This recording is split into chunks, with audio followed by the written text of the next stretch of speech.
Today on Spirit Inspire, we interview Archbishop Emeritus Joseph Kurtz, who served our archdiocese from 2007 to 2022, 15 years with us. He discusses the beauty of joy and the importance of sharing the gospel with others with that joy, and a little bit also about his retirement. So jump on in. We're starting right now. Broadcasting from the Cathedral of the Assumption in Louisville, Kentucky, this is Spirit Inspire. And now, here is your host. Good day, everyone, and welcome to another episode of Spirit Inspire. I'm your host today, John Soule, and joined with me are my co-hosts, Vincent Ricketts. Howdy. Eric Huff. Hey, everyone. And Chuck Chefu. Boom, boom, boom. That's it. Hey, everyone. It's a great gift to have you all here, and we have a very special guest with us today, Archbishop Emeritus Joseph Kurtz. You might have heard of him before. So, Archbishop, it's such a pleasure to be with you today.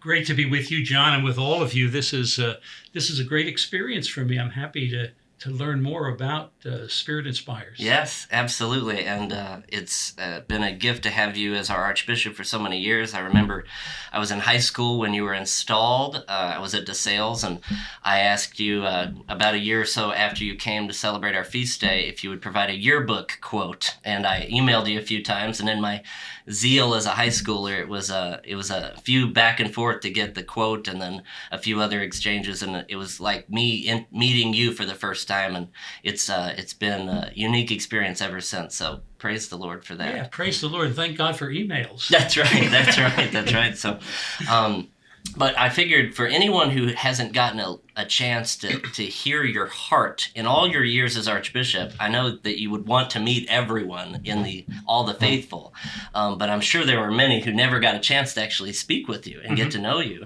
And so I didn't know if you'd maybe break open for us a little bit about your backstory and how you were raised, your faith journey, and what led you to the Archdiocese. Sure. Well, let's start from the end. The Holy Father led me to the Archdiocese. He appointed me. Very true. So that was an easy lead. I'll give you kind of the short version, if you will. I grew up in a little coal town in the northeast part of Pennsylvania. We were what's called the anthracite coal regions, which is hard coal, and here in Kentucky we're bituminous, soft coal. They say that the difference is hard coal is such that you forever can't get it lit, and then once you get it lit, you can't get it out. So there's still some coal burning in the hills up there. I lived in a real small town, Mahanoy City, that had, if you count the Eastern Rite churches, we had 8 Catholic churches in a little town that had less than 5,000 people. Protestant churches, a synagogue right up the street from me, so very religious. Because it was a coal town, the only thing we had more of were the corner bars, which I think were very, very popular with miners. Yes. So in the little town that I grew up, I was the baby in the family. I had 3 older sisters, an older brother, and some of you may have remembered, or at least you heard me talking about my brother Georgie, who had Down syndrome. And then I came along 5 years after George, and grew up in a very loving household. My dad was a miner. He ended up with emphysema, and so I guess maybe if there's a good news to illness, he was forced in a sense to retire when he was in his mid-50s, which meant that he and my brother Georgie and I all summer went fishing. Oh, wow. And I was very close to them. We had a little cabin up in the Poconos that was shared by 11 other men, all of whom were working. So they were working while we were there during the week. And it was a great grace growing up. My mother, a loving person, a saintly person, but also someone that had a great sense of humor. My dad, I guess, went to 3rd grade in Mahanoy City, and my mom went to 8th grade in Shenandoah. So they didn't graduate from college. My three sisters went off to work. Georgie went off to work, so I was the only one who went to college. Wow. In the seminary. So it was a very simple and beautiful life. Many ways like Bethlehem, right? The simplicity. Oh, I thought you meant Bethlehem, Pennsylvania. No. my second assignment. That's hilarious. That's appropriate. How did you know that? Man, these guys really do their research. They really do. So it was good growing up. I was close to the church. I never really thought about becoming a priest till I was in 10th grade. But my mother was religious. My dad went to church off and on, and when he did, we had the habit in the little Slovak Catholic church that I went to that the men tended to stand outside of church and smoke their cigars. And then they came in right at the consecration. During that. And I shouldn't be telling you that. No, this is liturgically a different approach. And then went back out. So they were kind of, they were, what was the old story? Two people going to the synagogue, and one said that Abe went to talk to God, and I went to talk to Abe. That was kind of what was the culture there. Yeah. The men sat on the right side, the women on the left, and yet my mom, who was not Slovak, she was Polish, she sat with the family on the left, on the men's side. We all sat together. And so it was a beautiful thing growing up. My brother Georgie was 5 years older than I, so that he went to Catholic school until 7th grade. I went to 3rd grade, and then the school closed and I went to another school. So it was beautiful growing up. I probably began to consider that the Lord was calling me to be a priest when I was in 10th grade. I went to a Catholic school, and you could go to the chapel sometimes to pray. And that time of prayer, as well as we used to have missions and in the parish, and I would go to the mission, and I can't exactly express it, but I felt a closeness to God, and I guess also was very influenced by my brother George, because the favorite mantra of my mother was, take Georgie with you. And I have a classmate, Monsignor Wargo, who we were born on the same day, entered 4th grade together, and he said recently, he says, I remember when we would be going out, Georgie would always come with you. And that was I never realized what a grace that was. Literally my brother's keeper. Well, yeah, and he would say that he was the brother's keeper. He was really... Georgie's there to protect you. And also, but on some level, like a symbol of your own guardian angel. Right? Yeah, absolutely. Yeah, absolutely.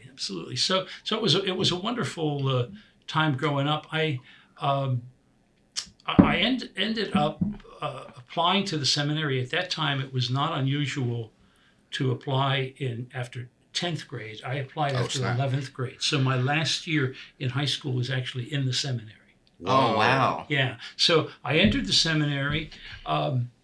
It's like the NBA draft. You got drafted. I got drafted. That's right. Exactly.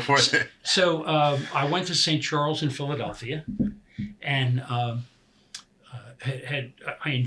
was 9 years at St. Charles. Probably after about my 4th year, I thought, not sure I'm being called to be a priest. And then I thought, I don't have a high school diploma. So I ended up writing back to the sister who was in charge and saying, what do I need to get a diploma? And I needed a little course, which I ended up getting. And so I did get my diploma just 5 years too late, and didn't need it because I did go on to become a priest. So that's a little bit of the history. I was ordained. I was 25 when I was ordained. I was ordained in March of 1972. So I'm now 52 years a priest, and ups and downs, but never a regret, and never a day that I didn't say, gee, I'm so glad I'm a priest. Wow. It just was wonderful. That whole process, I think, is foreign to people about how matriculation into a seminary worked years ago versus the way it does now. And the reason why I mentioned the draft thing was that, like, up until I think it was like the early 2000s, you couldn't be drafted out of high school for, like, professional sports. Yes. But people, I don't think a lot of people know that you could literally opt into the seminary from high school before you had even finished.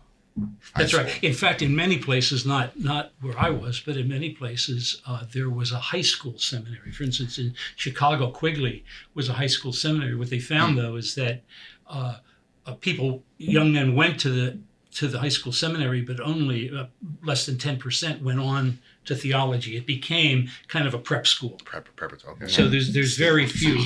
Religious communities, especially, have had that process. Our pastor, Father Joe Rankin, who's retired now, he actually entered seminary at 14. So wow. Yeah, he was Comboni. Comboni Fathers. Yeah, that's right.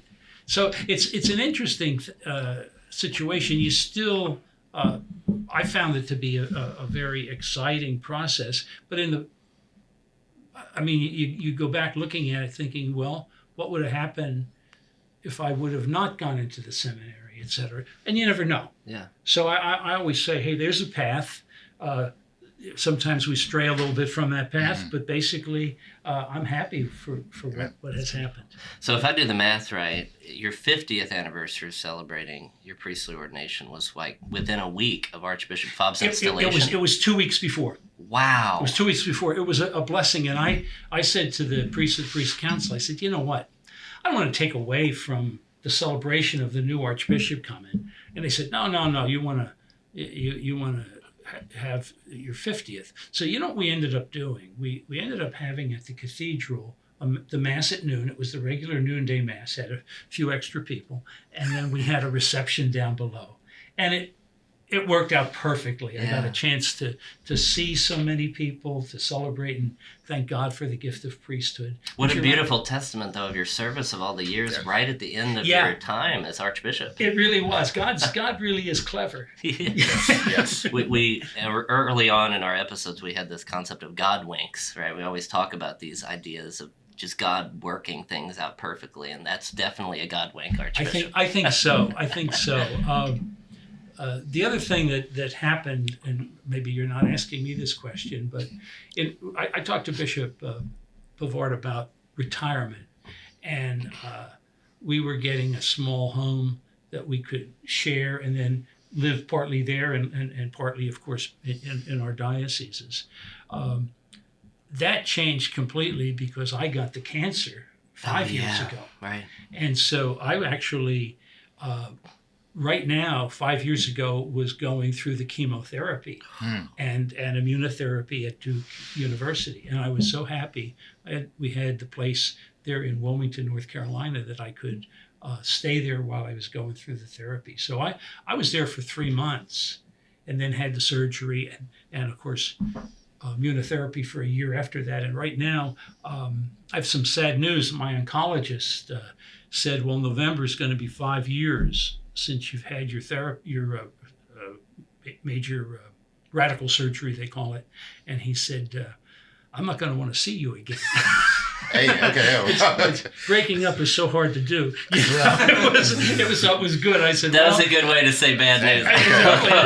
That's exactly right. He says, all I need, he said, is your blood work twice a year just to make sure there's no mischief. So you're in remission. Yeah. Amen. Yeah, Praise the Lord. Yeah, for 5 years. It's actually since the surgery. Wow. So good. Well, that's a good gift. That gives you a little bit of the background. Yeah. Yes. You definitely need that. Well, Archbishop, we know that there are definitely a few things that you were hoping to share of your self and different things, and of course, an emphasis on your life, your vocation, but the idea of living a life of joy in this secular age, its relationship to charity, to real love, expressed authentically. I mean, this would be a wonderful thing to really share, and I know that you're giving a little bit of insight at the Holy Angels Banquet. Tomorrow night, yeah. Unfortunately, I think when we look back at our age, you can't write history while you're going through it. But if we were able to go 100 years from now and look back, sadly, I don't think they will describe us often as a joyful people. Yeah. I just read a book by Henry Nouwen. It was his I'll be mentioning this at the talk tomorrow night. It's called A Ukraine Diary, and he went to Ukraine in 1993, and he did a diary. You may know Father Henry Nouwen was very much involved with people with disabilities, and so he actually went to Ukraine to meet with people who had disabilities. The present Archbishop of the Ukrainian Church in Philadelphia was at that time not even in the seminary, but was very involved with Ukraine and was taking one of his courses in the United States, Henry Nouwen. So he invited him there. And I'll talk a little bit about what he found. But one of the observations in this book that was finally published 30 years later is that he said, in the Ukraine, unfortunately, there were very few people who were smiling. Oh. And I think it was the oppression of communism. And unfortunately, I look a little bit, especially at our young people, but not just young people, and in kind of our consumer age where we're always grabbing for things and we never seem to grab enough, and we always want to get ahead of somebody else in line. And so much of our energy is spent on kind of clawing ahead of other people that we don't have time to pause and be filled with joy. I'm here that you may have my joy and your joy may be complete. That's it. Right. Only Jesus can give us that joy unless you're sitting in that posture of receptivity. But when you have that consumer, I mean, it's the original sin, grasping at the knowledge of good and evil. But that's exactly right. That's exactly right. Yeah, and I guess what I've been reading about is the fact that you don't find joy. Joy finds you. And even Aquinas, when he was talking about joy, he said it's not so much a virtue that you cultivate, it's the fruit of a virtue, like the fruit of a tree. And what's the tree? Well, the tree is the acts of charity. So you're going out of yourself. I'm going to end up giving the talk, unfortunately, from tomorrow night. But you know the difference between a complaint and a lament. Have you ever heard about that difference? No. Well, I think we're all familiar with a complaint, right? Sure. Okay, Right. so we know that a complaint says, I'm a victim. Why did God do this to me? Why am I the only one that this happens to? And as I'm saying that, can you feel yourself being turned in on yourself? Yes. That's what depression Okay. is. There's no room for joy. A lament, very biblical. We're told that about 2/3 of the Psalms are laments. And the lament begins with a problem. Oh God, why have you done this to me? And by the end of it, the psalmist is praising God. You're thinking, what happened there?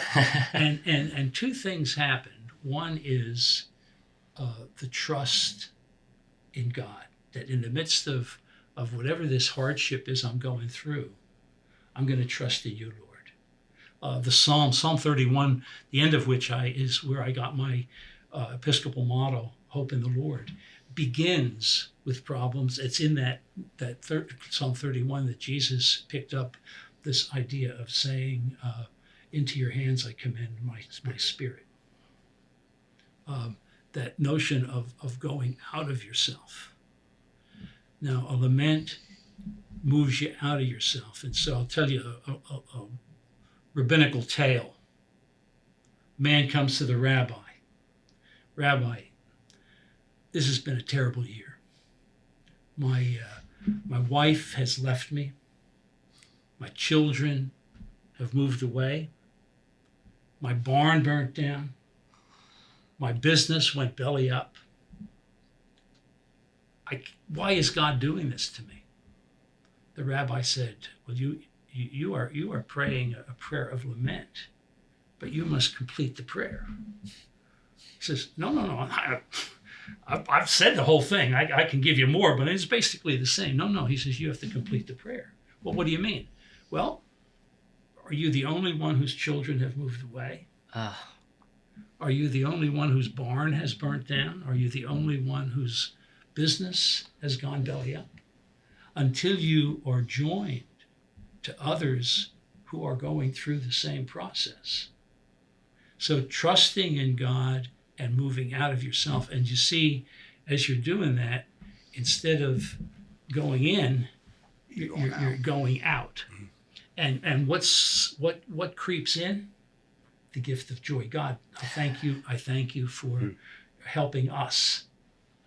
It's a beautiful way of looking at the gift of joy. And I get sad when I think we're in an age where a lot of people never have a chance to learn or experience that. They just get stuck. Yeah. All these suicides. Aren't you amazed at that? Oh my gosh. Yeah. It's heartbreaking. What? Vincent.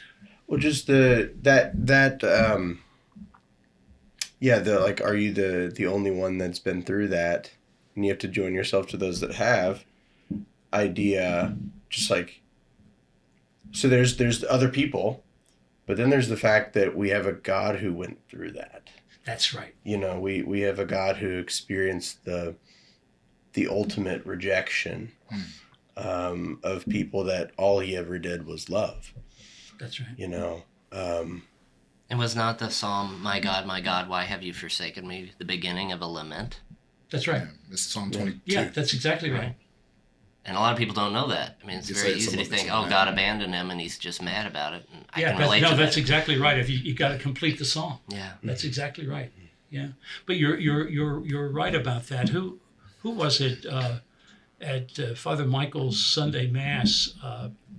Father Bud Stevens talked about Pope John Paul saying that the definition of a priest is the one who is consumed with the needs of others. Well, that's an alter Christus. That's exactly what you're saying, that Vincent, that the Jesus was the one who was consumed with the love of the Father and the needs of others.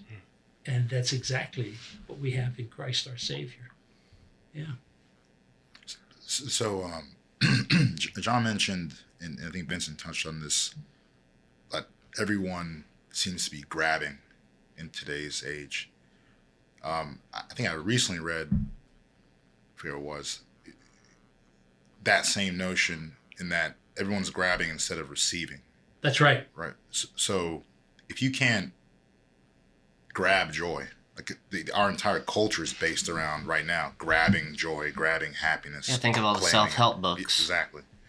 Right. Consumerism, right? Like it's all about I can buy it, right? I can buy sufficiency, right? What is it that I guess people in millennials, Gen Xers, Zoomers, Alpha.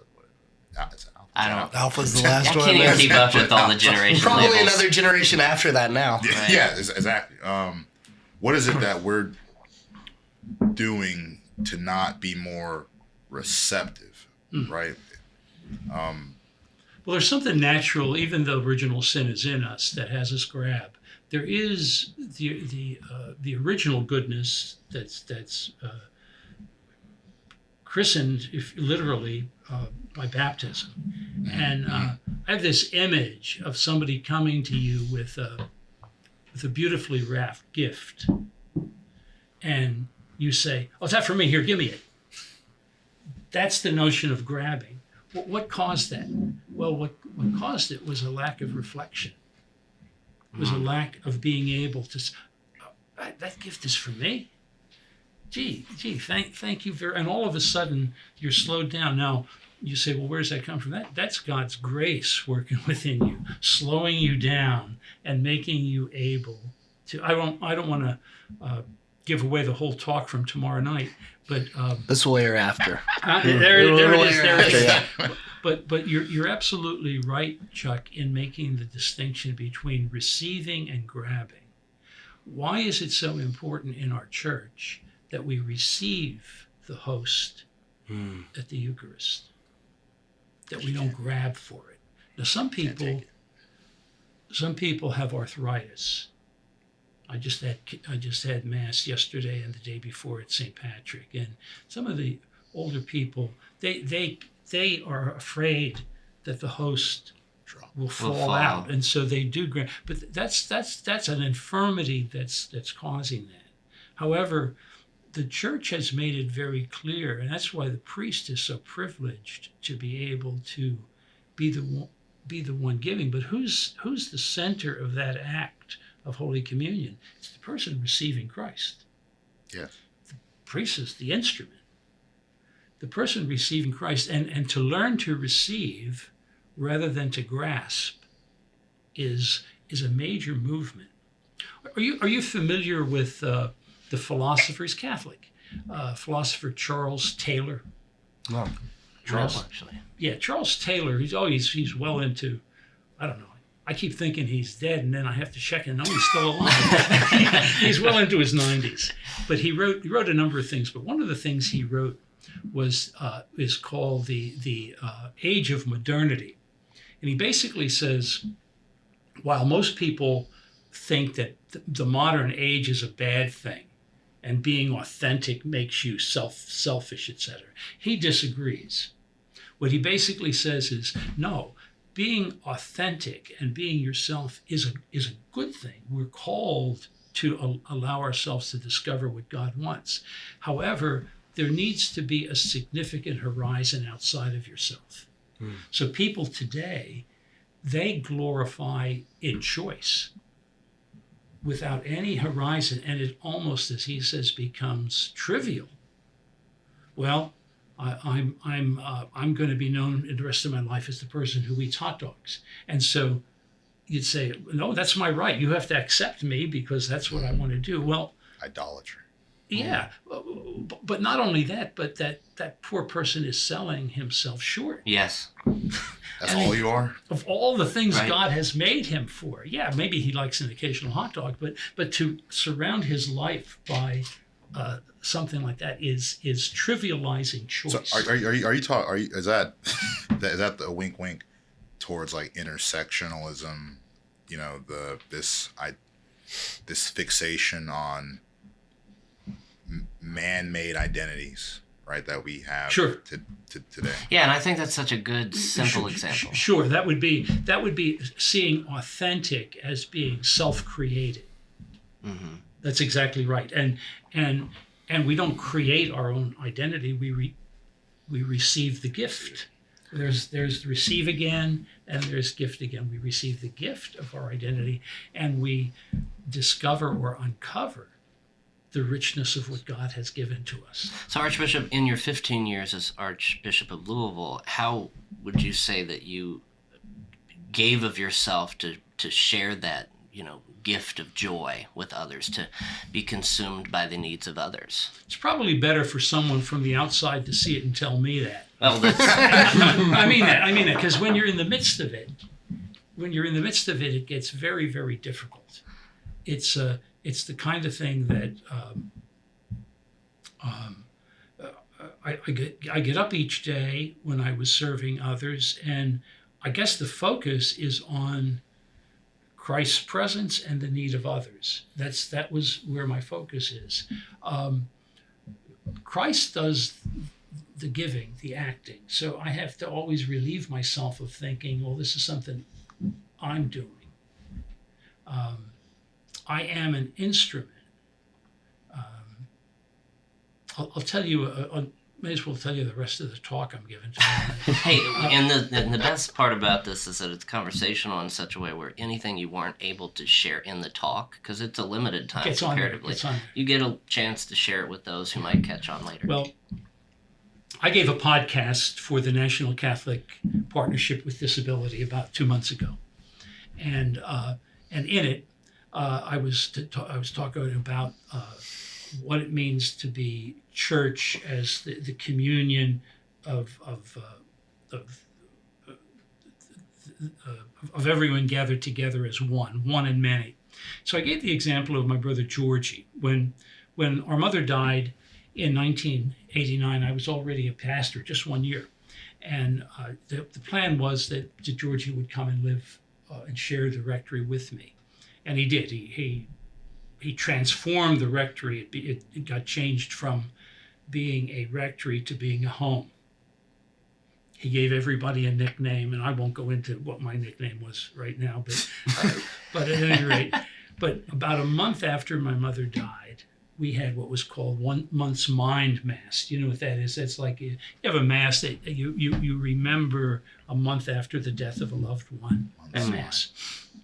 So I must have looked very sad, and on investments at the beginning of mass, Georgie came up to me, and he was like, he said he's 5'7", but he was 5'3", and he put his arm around me and he said, "Don't worry, Mom is in heaven, you have me." Now, when he said that, it kind of blew me away. Yeah. As I was preparing the talk for what it means to have gifts that are given in the church, I realized that was actually Christ speaking through Georgie to me. I mean, just think of, it's mind-blowing when you stop and think about it, how Christ can use someone. So when, in some ways, to answer your question about what in 15 years as the Archbishop did I do to reach out and serve others? Well, hopefully I never got in the way of Christ using whatever gifts I had to speak to others, and often not knowing, well, that's almost the miraculous thing about it, not intending necessarily the very thing that seemed to have the most effect on someone. Yeah. Just not getting in the way and relaxing. Do you have some highlights, things that like top 3 or 4 big moments in the 15 years? Of things in the 15 years. Yeah.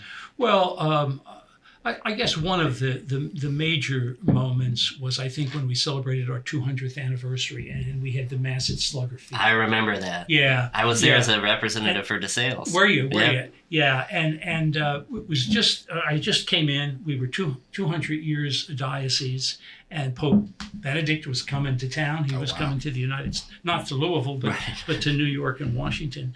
And so it was a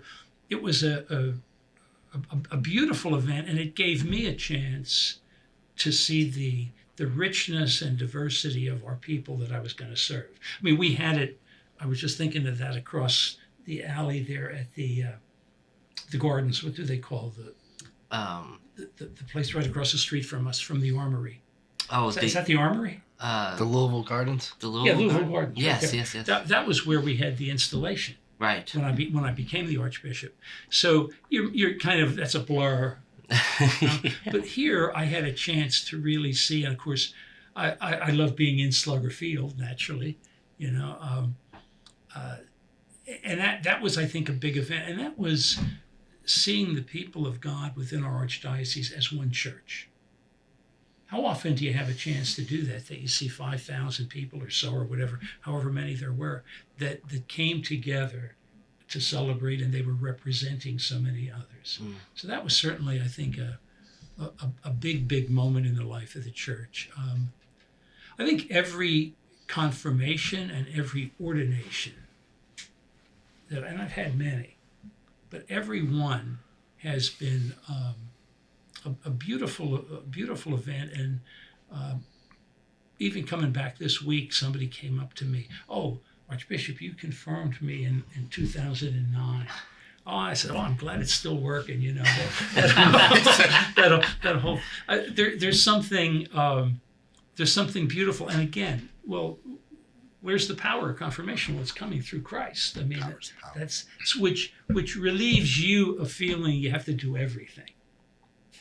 Yeah. You know, I think a lot of times people don't do anything because they feel they have to do everything. They have to be completely successful in whatever they do. And that's not the same thing as being consumed by the needs of others. There's not at all. There has to be boundaries. There has to be discernment. No. It's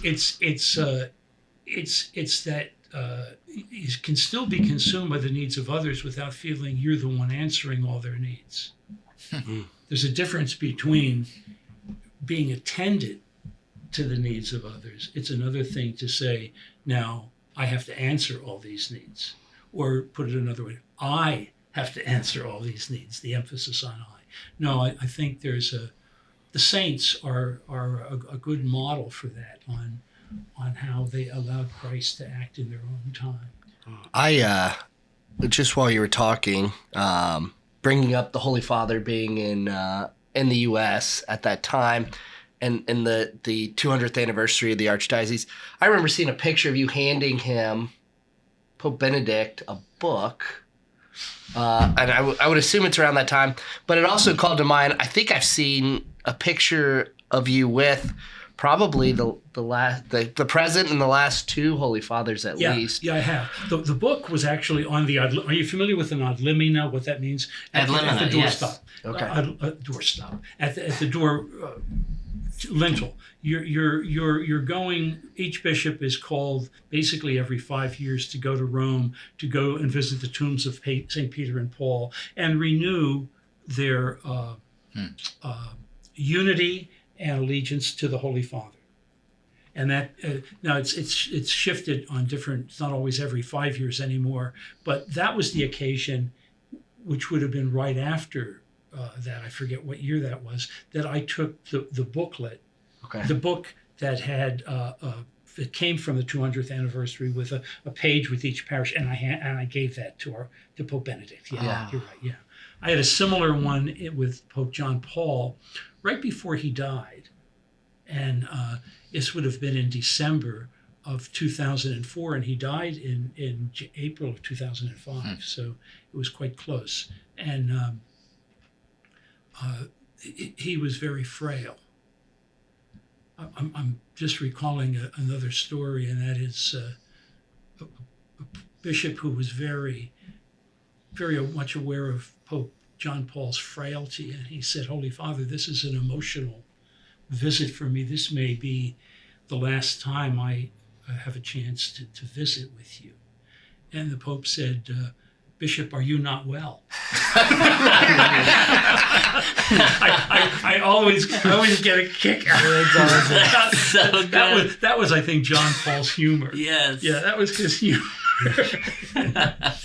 And of course, with Pope Francis, besides the ad limina, when I was both vice president and president, I would meet at least once a year with the Holy Father to go over things with the United States. So I got a good chance to visit. But that was the book. I'm glad. I'm glad you mentioned it, Eric. Yeah. These are beautiful highlights, and I don't know if you get a chance to relive some of this all the time.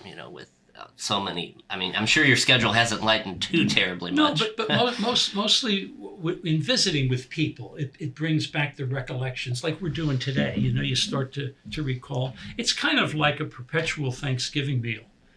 You know what I mean? Where you come back and you remember when we did this, or you remember when we did that? Families need that. We need to recall and remember. It's almost like, because I work for Family Renewal Project, and we focus on theology of the body, so it's the wedding banquet, the marriage of the Lamb, and that idea of the Thanksgiving meal spoke to me in the sense that you poured yourself out in service to the Archdiocese, and I feel like Christ, in some levels, rewarding you in a way of like pouring more love into you by giving you these experiences of recollection and affirmation. I think so. I think so too. Yeah. You're familiar with Albert Brooks? I don't. Good man. Albert Brooks is he now works for a think tank called the American Enterprise Institute. Oh, okay. And he was a great musician. Got arthritis, went to business school, became a Catholic, and now has written a number of things. But Albert Brooks is the one who wrote the second half of your life. Strength upon strength from Psalm 85, about that at a certain point in your life, you are renewed in your strength. And one of the things he talks about is, of course, he gives the middle of life when you're 45. I didn't read the book till I was 75. So I hope that's the middle of my life. That'd be nice. Be like Noah or somebody. Methuselah. But he basically said that even in our sense of energy, if you're a striver, you're somebody always striving, at the second half of your life, if you do it well, you tend to have more crystallized rather than fluid knowledge. Crystallized knowledge being wisdom. And I found it's interesting that since I retired, I tend to, I've given a number of retreats to bishops. And in fact, I just said to Archbishop Shelton, he just had, I thought, such a beautiful homily at ordinations last Saturday, and I asked him for a copy of it. I said, I'm going to use it. Basically, familiarity breeds contempt. That whole thing to rebuild my first talk in this retreat that I give to bishops, and I gave it to priests of Beaumont too recently. I'll give it to the monks of Gethsemane next January. So I'm doing that, but I think it's interesting that I feel drawn toward much more reading and much more giving of talks and that seems to fit into what he's saying about energy levels. It's not that you have less energy, but that it's pointed in another direction. Is this also connected to the 5 pillars of happiness that you're speaking of?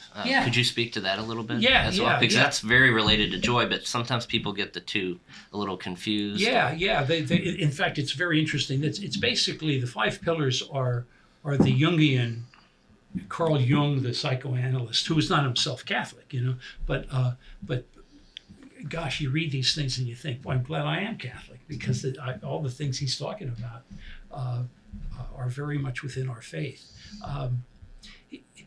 Carl Jung is basically saying that that there are 5 pillars for a good life, and he said the first pillar is to attend to being sound of mind and body, and it basically said that there's no guarantee that life circumstances or diseases might affect our mind or our body, but he said it shouldn't be self-induced. We should be attending to that. The second one, he said, is to cultivate good friends. And in fact, that's probably one of the major problems within our own age with all the internet, and I'm for the internet, by the way. I'm for the communication, but I'm not for the obsession. Yeah, it's digital drugs. Yeah, that's right. That's a good way to say it, Chuck. Yeah. That's exactly right. I mean, many people only have friends on the internet. Exactly. Even adults. And they say, I have 6,000 friends. Well, 6,000 eyeballs. And then guess what? Delete. And all of a sudden, I have 5,999. I mean, that's too fluid. That's not a deep enough friendship. The third one he talks about is having a life work that is rewarding and will often lead towards service. Being able to, in that sense, enjoy the work that you're doing, and that takes a certain fit with your gifts, etc. The fourth is beauty. Is being able to find beauty in nature and in art. You can't do that at 100 miles an hour. Yeah. Slow down. Yeah. There's a story told. I just read an art. Let me put it this way. I just read a review of a book. I haven't read the book, but the review of the book is called The Crisis of Narration. And I even forget who wrote the book, but basically he says that 2 people were looking at this very powerful film, and 2 engineers, and the guy was really taken by it, and his buddy said, "That's fine," but he says, "You could have told me that in 3 minutes." And he said, that's the loss of narration in our life. We want everything in bullet points. We want information, but without knowledge. And so, So I'm reading. I just finished the public library, The Life of Tolkien. Very, very interesting. Rich. Guess what I'm reading now? I'm reading Tolstoy. You can see what part of the library bookshelf I went to.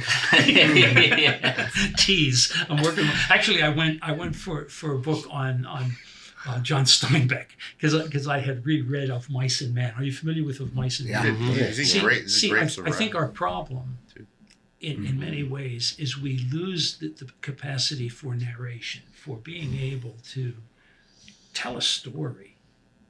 And why? Well, we think we have little time. We're just moving from one thing to another. So beauty is also, it's not just beauty is in the mind of the beholder. There's a little bit of that, but there's certain things that are beautiful and certain things that aren't. And we need to be able to cultivate what we used to call liberal arts education, the ability to, that capacity to expand ourselves. And Jung gives the fifth pillar as being a philosophy of meaning. We would call that theology. Right. The gift of finding meaning in God's path for us in our life. And I like those pillars. Believe it or not, a brand new book by Albert Brooks. Guess who he co-authored it with? Oprah Winfrey. Oprah Winfrey of all things. Wow. And she gives some titles to it, and I think he's trying to popularize it because a lot of people will buy something by Oprah, right? And which is very wise, I think, on his part. And but basically, he's basing it on these 5 pillars.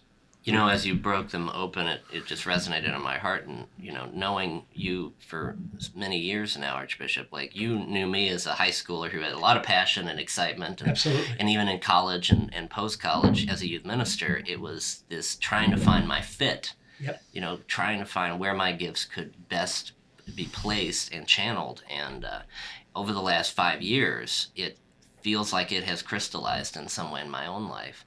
I mean, even my wife is named Crystal, so praise the Lord for that. And that's wow. So, and that's all been in the last 5 years. And I didn't know if I'd mentioned this to you at any point, if I've seen you, but my wife and I are expecting a baby girl. Yeah. Congratulations! So wow, it's a great gift. So all of that, those pillars of happiness were like, this has been on some level a trajectory of my life without me doing anything. Yes. Like I would miss the mark so many different ways. Yes. And then God started acting in my life, and so it's definitely speaks to the human heart. Let me just respond to one thing you said. You said the pillars of happiness. 70 years ago, when I went to catechism, I'll be almost 78. I learned why did God make me? The Baltimore Catechism. He made me to love. Serve and be happy with him. No, to know, love, and serve him in this world, and to be happy in him with the next. Yeah. And so, I think we need to set our sights not so much on happiness but on joy, because we'd be dishonest if we were in the midst of suffering and say, "Boy, this really makes me happy." Yeah. It doesn't. You know that. Yeah. There's some very painful things, but the joy comes from many things. Now, I may as well give you the final part of the talk. Last Friday was the Feast of the Visitation, where our Blessed Mother, second mystery of the joyful mysteries of all things. Mm. And she went to visit Elizabeth, and I basically, when I went to the seminary and was praying the rosary, thought, well, this is about basically our Blessed Mother, pregnant with Jesus in the midst of hardship, still serving others, despite the hardship. And then as I learned some theology, etc., I realized, well, actually, it's more accurate to say, if you read the scripture, she was sharing joy. It was the baby John the Baptist leapt for joy in the womb of Elizabeth. They were sharing joy. And then, as I was preparing last year for a retreat, I read the last sentence of that scripture passage, and I was shocked. I thought, I've read that many times. Why would I have missed that? You know what it is? And she remained with Elizabeth for about 3 months. Wow. Now, my pastoral visits are less than 3 minutes. In and out. Yeah. You visit somebody in the hospital, in and out. But I've learned now, no. Learn from Mary. Take your time and sit down with that person you're visiting. Because you're meant to not just see this as a burden of you to be achieved. You're meant to actually participate. It's an encounter.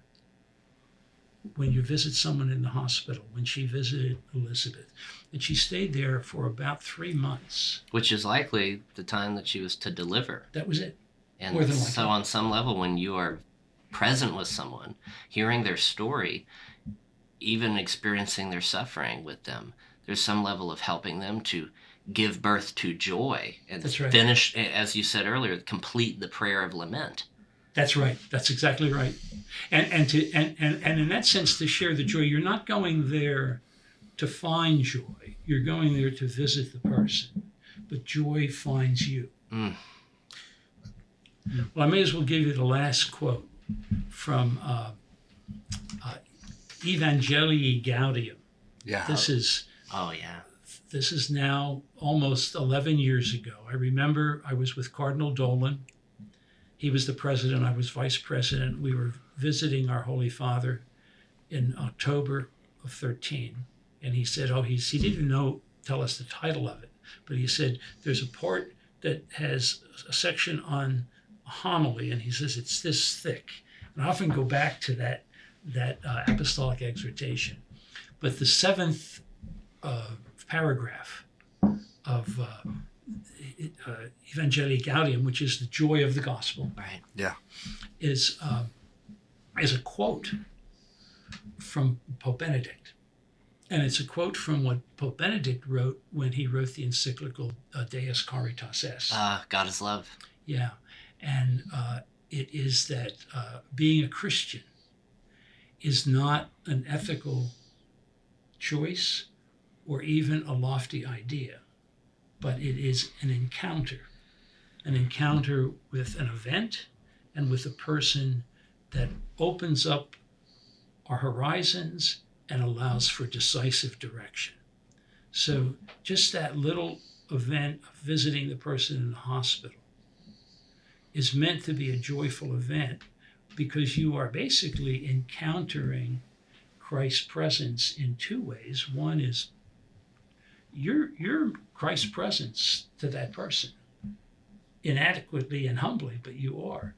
But also, if you do it well, that person in the bed is Christ's presence to you. It's funny. It's funny you're saying that. It's the first time it happened last week. I visited a client who had aspirational pneumonia and at a Baptist East in St. Matthews, and he had been in and out of the hospital. I was there with his mother, his daughter, and another attorney. And he kept on saying, "I'm going home to work for the Lord." He was 70, I think he's 70. I was like, "No, not yet. You'll make it out." And on Sunday, his daughter called me and said, "Daddy transitioned." Oh. And I never, experienced that before with a client before. And I was thinking, man, I was holding this guy's hand on Thursday and he's like gone. Yeah. And I didn't want to think all the things you're saying right now, they were kind of hovering, over my head like this could, because he was like coding, like while we were there. I was like, maybe it is, but you can't be like, I don't want to be negative, right? I don't want to bring negative energy into this. Sure. But after the fact, especially hearing what you're saying, you know, is it selfish not to bring what we don't want our preconceived notions of an encounter like that to be, and to let it just be what it is? Yeah. Well, you have to take things first. What's the first thing? Is to be present. Present. Because again, part of our age is I got to fix this. I got to answer this, and there is something that makes us want to do this. But the first part, even pastorally, and even as a good family person, to simply be present. Because a lot of times people don't want to hear anything; they just want you to hold their hand. They just want to be present. They know more about what maybe is going on in their lives than you, and also to make room to learn from that experience. That person that you were with is also meant to teach you and teach me. It's a very powerful thing. Well, it seems like the thread is we've lost, what is it? It's like the culture has lost a sense of appreciation for gratuity. Like, so what is beauty but gratuitous? It you know, the Lord didn't have to make creation as beautiful as he did, but he just did because he did. You know, there's no economic productivity or something tied to that. Same thing with visiting somebody. Like, there's, if we were to look at everything through the lens of, like, yeah, economic productivity or something, which seems to be the modern God. Industrialized. Yeah, it's like, well, you know, I mean, and really we culturally treat the sick and the imprisoned this way. Like, well, you're not a unit of production, so I have to care about you. If it don't make no money, it don't make no sense. But then also, like, the prayer, we're treating prayer this way too. Like, we treat, and I was having a conversation with somebody recently about this, because I was like, just deal with some personal struggles in prayer. And he was like, it sounds like what you're doing is you're treating prayer as a means to an end and not just an end in itself. Like, maybe I should seek to pray because I love Jesus and I just want to spend time with him, and not so that I can get something. Transactional. Yeah, that's the word. Transactional. And so Everything's transactional. So It's relational, not transactional, and there's a difference. Mm-hmm. Right. But relationships are inherently inefficient too. So you know, we don't like that either. And so there is some connection, and I'm ad-libbing this, but so maybe you guys can add to it. But there is some connection between gratuity and joy. Absolutely. Well, and what's the base of the word gratuity is gratis, free, which means God's grace. The thing that came to my mind as you were talking, Vincent, was putting things in their proper order or perspective. I mean, should we therefore never be efficient? No, we got to be efficient. We'll starve if we don't. But the question is, in the pecking order of things, which is the highest virtue? Seek ye first the kingdom. And that's where I think the key is. It's not so much do we not do a good job or are we not successful? No, but it's how do I order? I guess is a good Latin word, but maybe not a good word today. People don't like to be ordering things, putting things in order. It's good doctrine. But giving priority, I guess. Yeah. Giving priority, and so that's where I think you're absolutely right in talking about that. And in some ways, I think the book I mentioned about the second half of your life, when he talks about the three levels, the first level is to move away from simply success to seeing things in terms of relationship. I love when somebody said, I never want that written on my tombstone. You know, they always talk about he made a lot of money or whatever it was. Yeah. And I think that's true. You know, you feel sorry for people who say to you, well, I lived my whole life. I didn't really cultivate a relationship to my wife or my kids. I was a good father. I provided for them. Mm-hmm. But if you said, well, did you enjoy your... no, I'm not sure I had time to enjoy my family.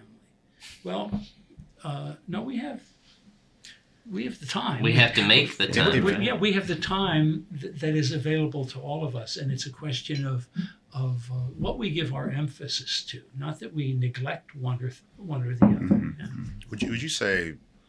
Actually, that's funny you're thinking this, because I was thinking about this over the weekend too. Like the story about Lazarus.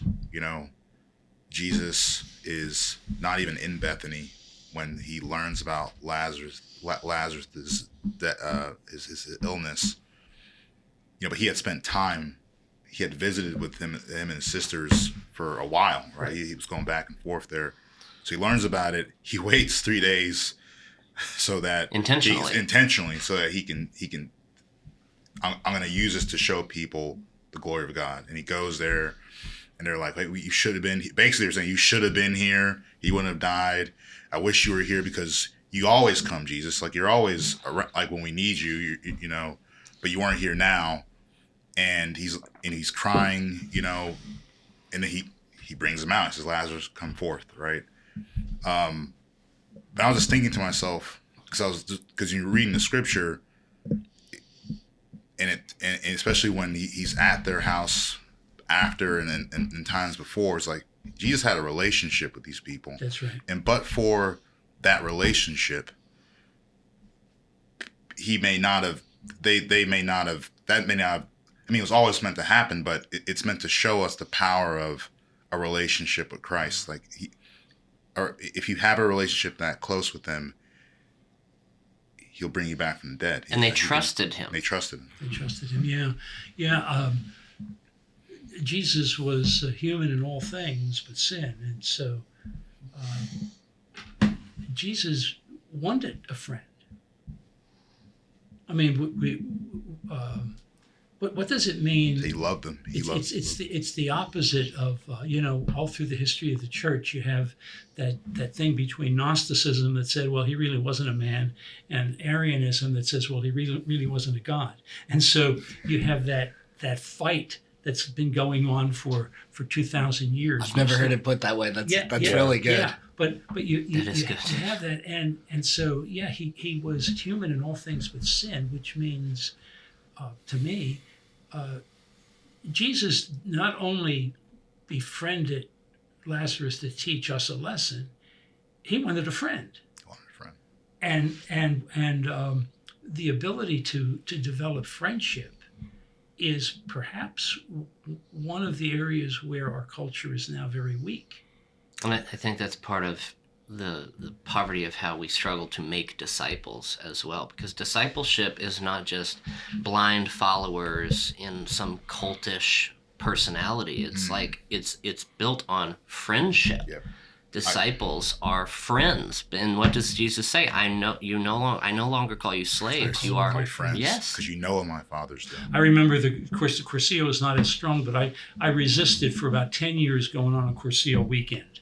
Yeah. And I was badgered all through the 70s. Finally, I went in 1980, and I loved it.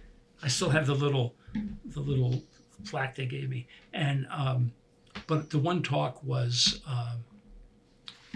make a friend, be a friend, bring a friend to Christ. Mm-hmm. And I always think of that. It was a sequence. You don't want to bring somebody to Christ. You want to first make a friend, then you want to be a friend with that person.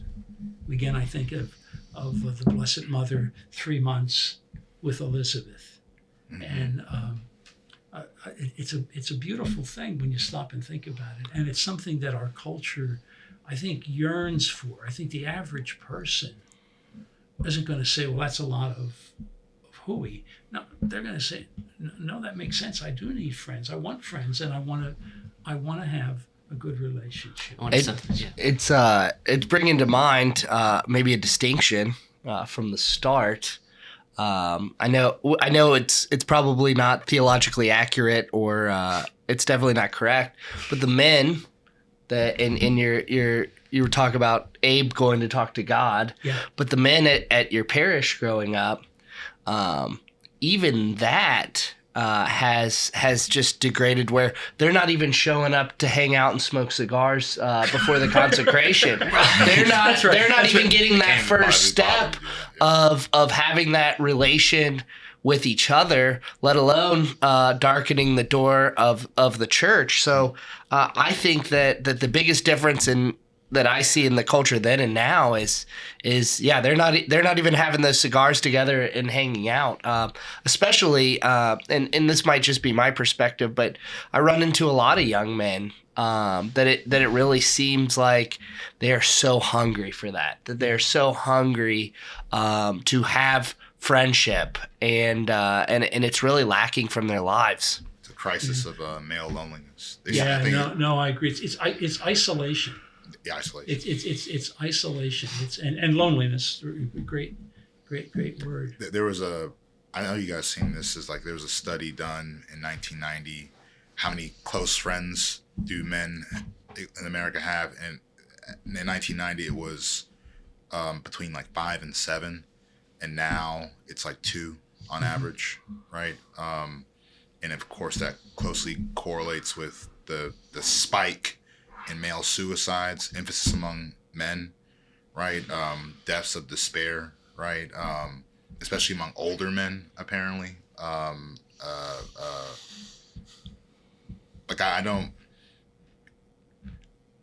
guess if you were to say something like, what is this thing that keeps, besides the internet, It's a big part. men from getting close to other similarly situated men and fellowshipping, right? So like being in fellowship with other men. And we see like the modern answer to this is like Andrew Tate in the War Room, right? And like this kind of aggressive, very masculine things that we all resonate with, but it's the thing that you were talking about earlier, the inward reflection. It's about me, right? Like you're like being like the gorilla, right? Being like, the alpha, and not this pastoral side that we have to have as well too as men, like the caretakers of families, and like, so what?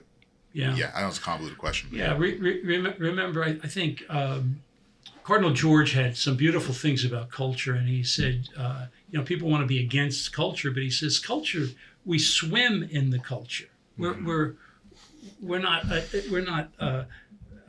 kind of living our life apart from the culture. We're part of it, and part of our culture has been the ability of wasting time, which is a good thing to do, leisure, and wasting time in a way that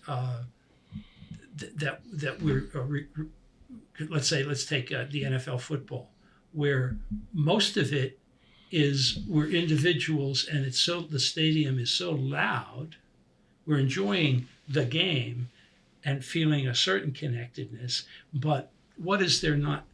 There's not the telling of stories. And that was the one thing, when I got back to the narrative, that was the one thing I used to enjoy. We would, Sunday morning, we'd go to Mass and stop at Lobachevsky's for donuts. Georgie liked Long Johns. I don't even know if you know what a Long John is. Oh, yeah. And we'd get the paper. That was the morning. And then my dad was a big one for tying flies. He was a fisherman, and so he would tie artificial flies, etc.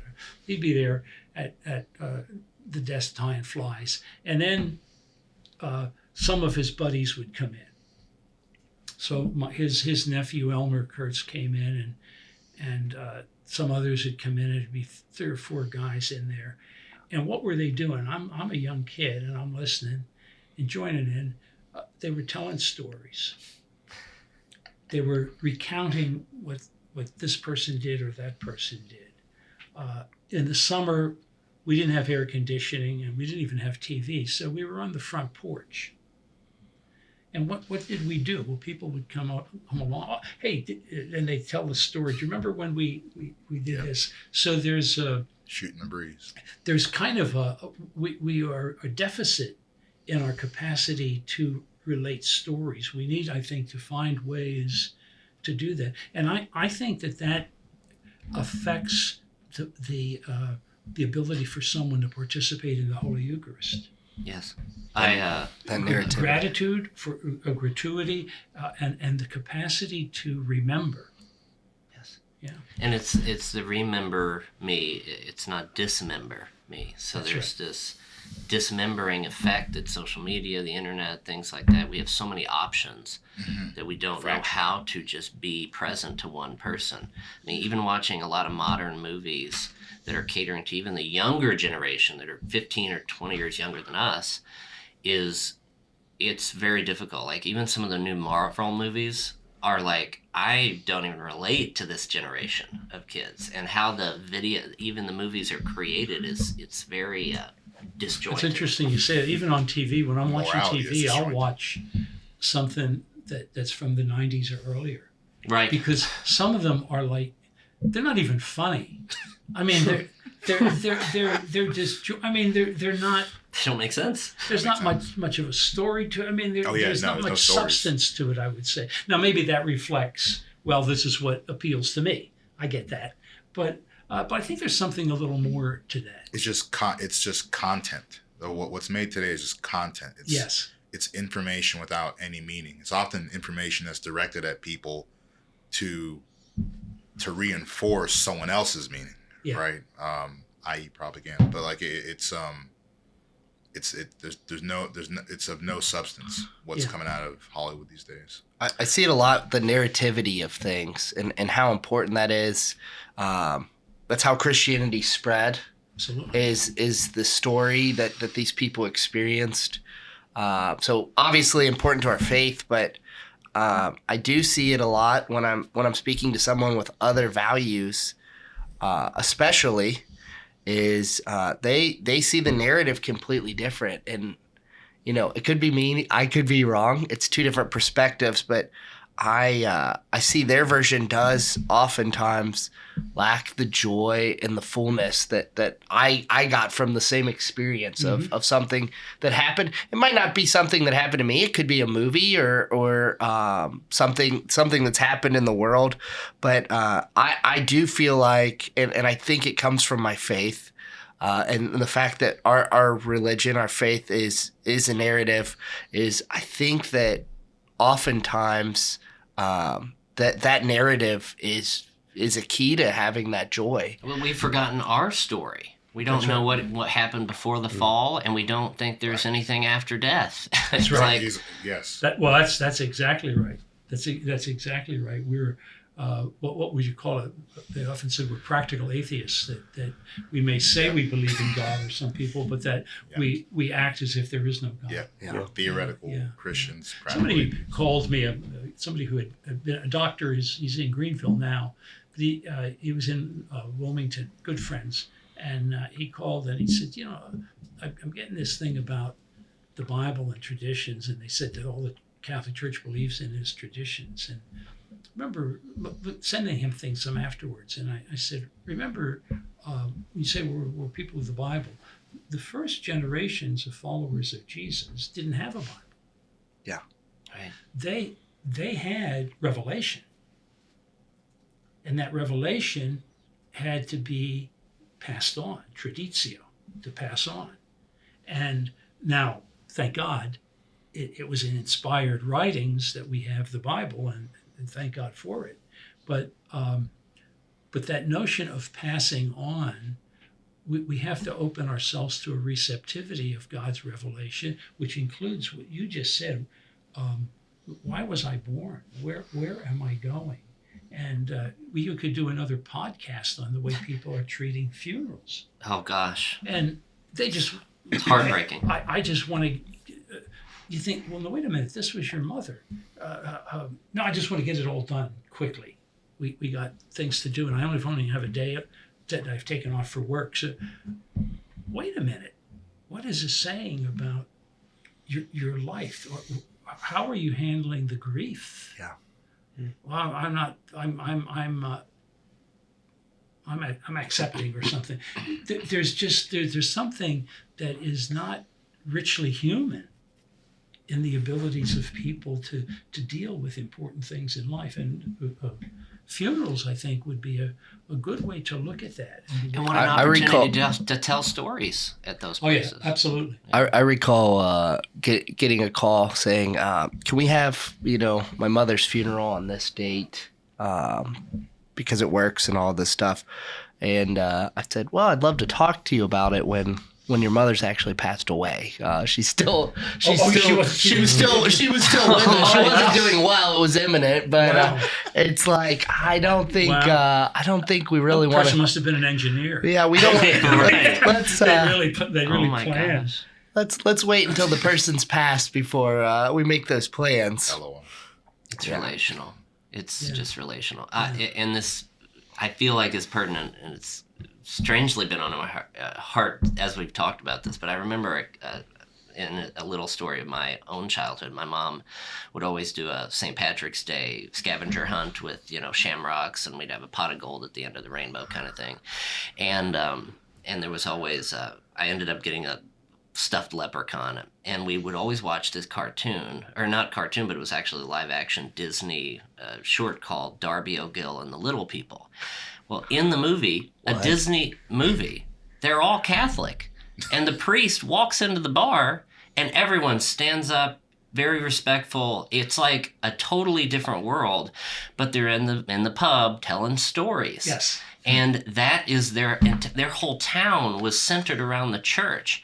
I mean, the main character was the caretaker of the inn that people stayed, and he was given charge to find the new bell, to go get the bell that they were getting from another church. And as payment, the priest gave him the music of the bell.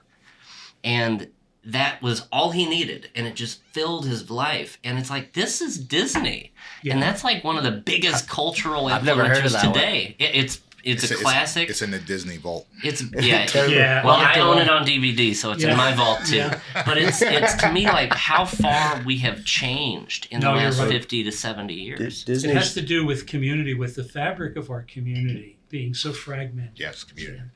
It just came to my mind. I remember I was probably in 7th grade, and I went into the pool room, which you're really not supposed to, Giffey's pool room in Mahanoy City. And I knew my parents didn't want me to go in there. You're smoking and all the things that 7th graders should not do. And I get home, I get in the house, and my dad said, "If I catch you going into Giffey's again," I thought, how did he find out? What happened was, on the other side of the street, my dad was first of all sitting on the front porch. Somebody on the other side, "Hey, George, your kid is up in Giffey's," yelled across the street. There was a concern for other people. And I often think of that as an example where the community took an interest. Now, I know people can get overly involved in the lives of others. I understand it. But right now, we're so disjointed. And did you read the book by Putnam on Bowling Alone? Are you familiar with that one? I don't. That's such a good late title, 90s, though. Late 90s. It was. It's basically playing on what de Tocqueville did in the 1840s when he came to the United States. But basically said that people now don't join anything. It used to be bowling leagues and all kinds of things and that's where they would tell stories. And now, with the internet and whatnot, we're confined not only to our homes but to our rooms. Yeah. And so it is a self-imposed isolation,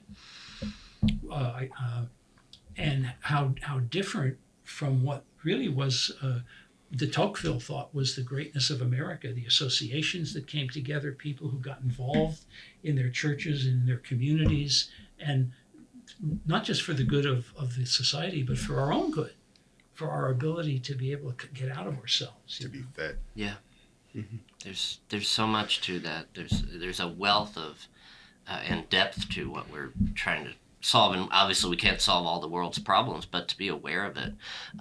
In today's world where we have seen such splintering and even dwindling in the church, I think Pope Benedict even said there will just be a naturally smaller church eventually. But how do we not rebuild Christendom? Although he said that as that the seed would go out. Right. He said the seed would go out. Yeah. Right. How do we, on some level, make disciples today?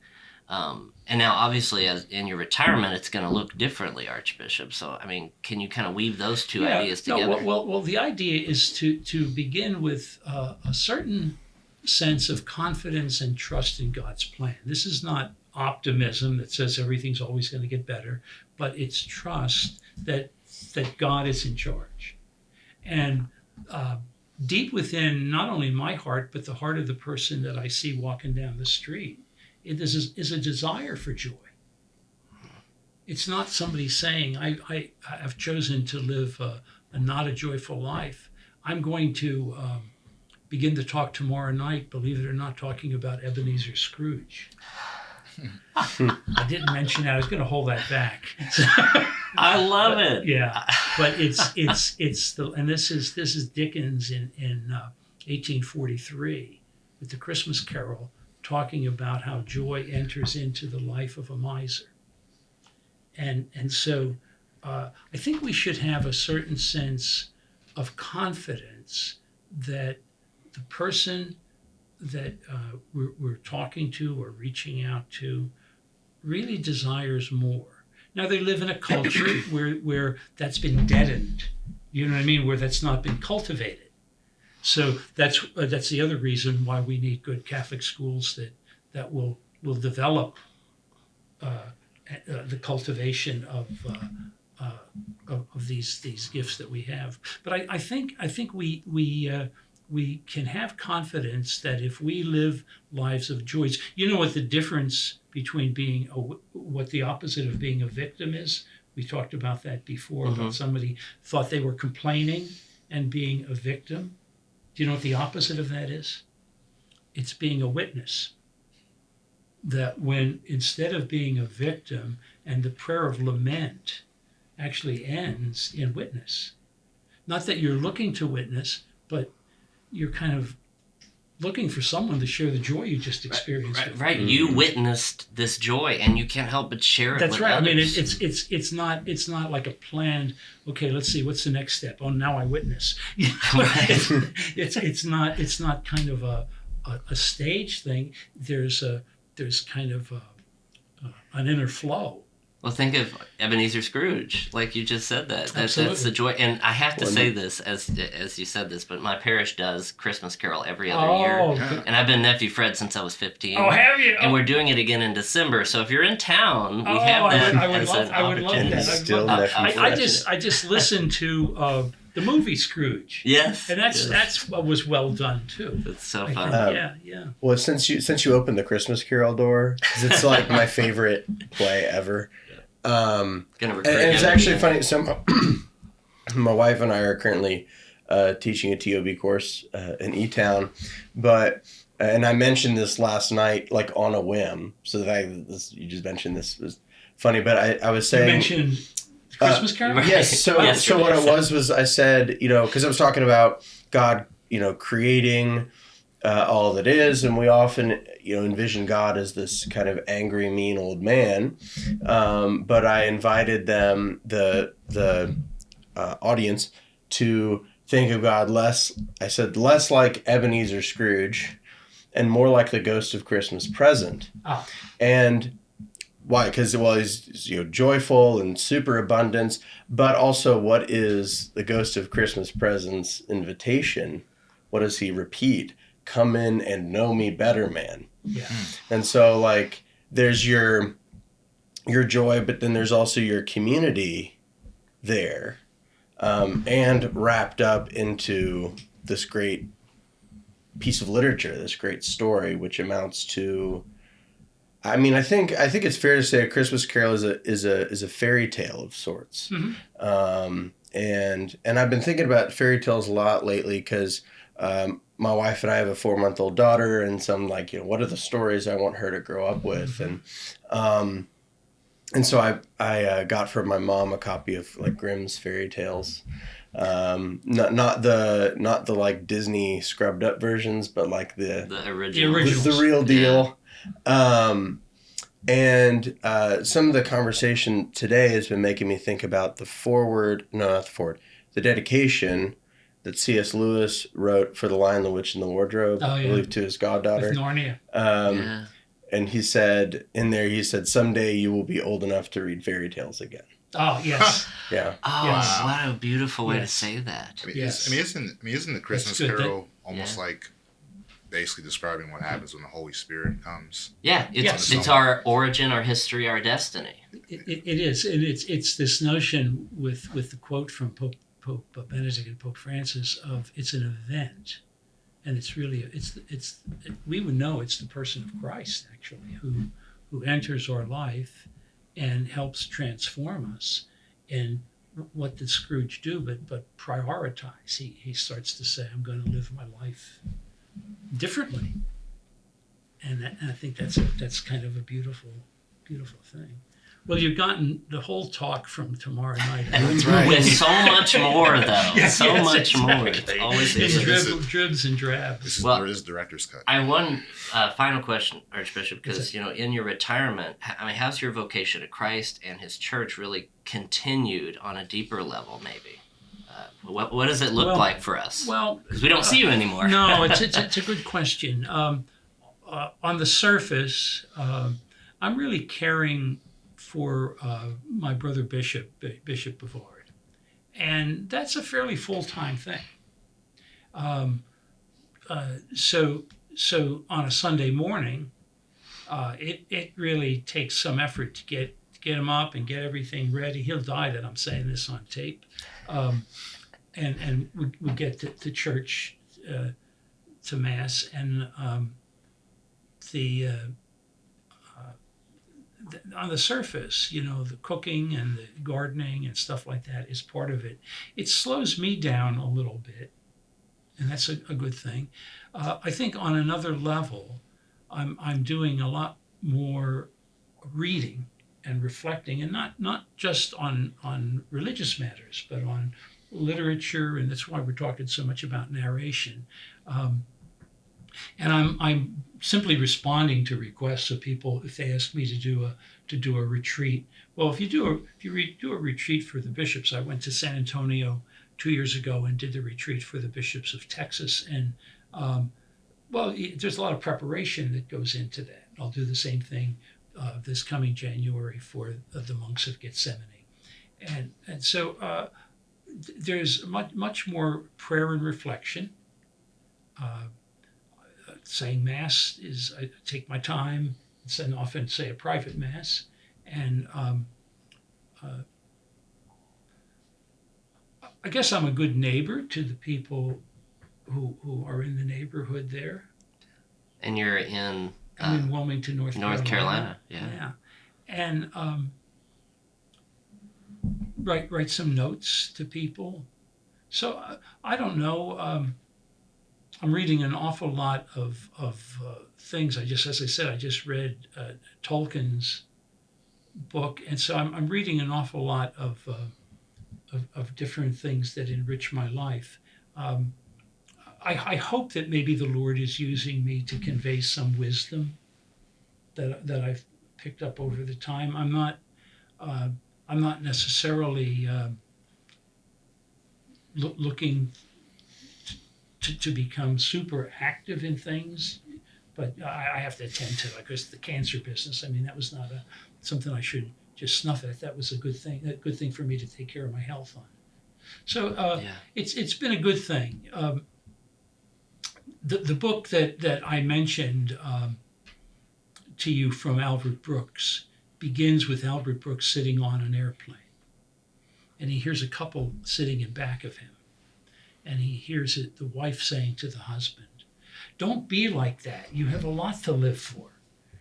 Don't be like that." And he said it took all his efforts not to turn around and see who the person was, but he kind of recognized the voice.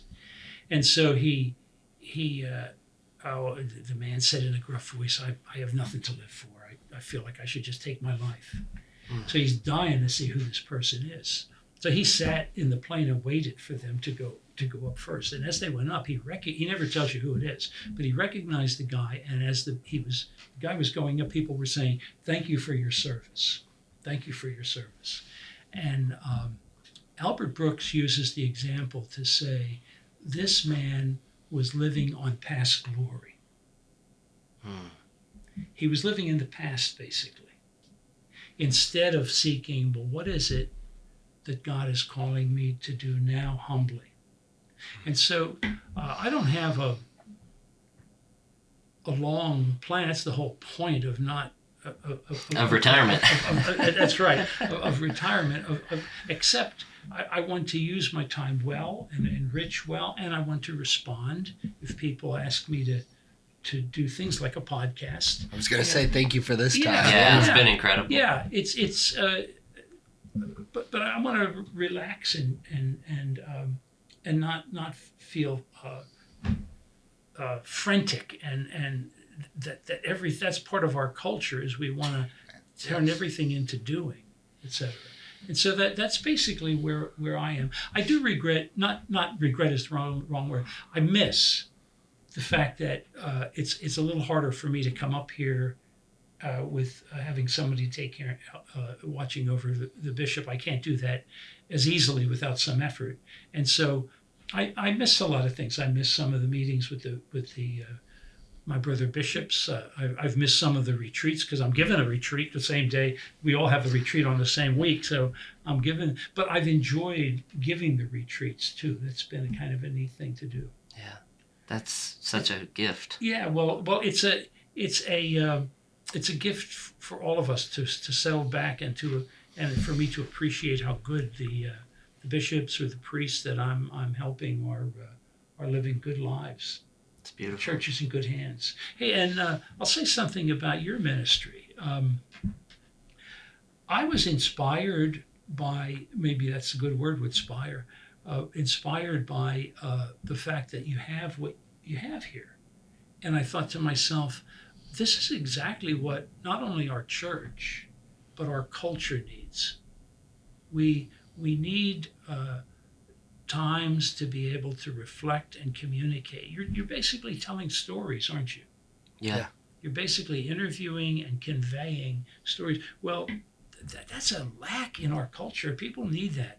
And if joy is going to find us, what was C.S. Lewis's autobiography called? What was the title? Surprised by Joy. Surprised by Joy. Ah, yes, that's right. Yeah, wow. Surprised by Joy. Wow. And so that fits this notion of joy finds us. We don't find joy. And I like C.S. Lewis. Yeah. Have you read his book on the fellowship, the book of them on the fellowship with the Inklings? I have not, no. Yeah. There's a book about it? Yeah, there's a book. It's called The Fellowship of the Inklings. We need to read that because we have a writers group that we call the Typelings because we type our stories. Oh, well, you want to read it. It's Wasn't he good friends with Tolkien? Yeah. Oh, he was part of the Inklings. Tolkien, C.S. Lewis, Williams. There were a number of them that C.S. Lewis's brother. Oh, okay. There were a number of them, yeah. Wow. And it's a good thing because we started with Greg Hillis. Do you know Greg? Yeah. Yeah. Well, Greg and Greg's still in he's in Atlanta now at Emory, and dealing with cancer. Wow. Young man dealing with cancer. But with his initiative, we started a book club of bishop and theologians that went about 12 years. We did it over at the cathedral. It says all you need is a free Sunday night. Enjoy pizza and at least read half the book. But we did it twice a year for about 12 years. Wow. Yeah. And it ended up being about 12 people. So those are the kinds of things that the church needs more of. They're intellectual, they're relational, but they're very human Yes. and very faithful. So thank you for what you've done. Thank you, Archbishop. Is there anything else that you'd like to share? Any Gosh, I think final we thoughts? said everything. I feel it too. Yeah, except that for the people who are watching or the listeners, I think just to be aware of what a gift it is to have God's presence in your life. And I'll go back to Vincent's word about gratuity. To be able to be aware of the gift that God has given us, and how this is a gift like anything else that needs to be cultivated. You may have a gift of being a great pianist, and if you don't do your lessons, you'll never play the piano well. And so we need to cultivate these gifts, or it becomes dormant. And this is, I think, this kind of a podcast, I hope maybe will be a help to some people to read, to pray, to get involved in their community, and to be grateful to God. Well, thank you, You're Archbishop. You've been a true gift to us, and for all your years of service, we just thank you from the bottom of our hearts for everything you've done. So with that, everyone, we just ask that you keep the podcast Spirit Inspire in your prayers, and especially Archbishop Kurtz in his continued retirement, and we just thank him for everything that he's done for us. And, we will see you again on another episode of Spirit Inspire very soon. Be sure to like and subscribe, and God bless you.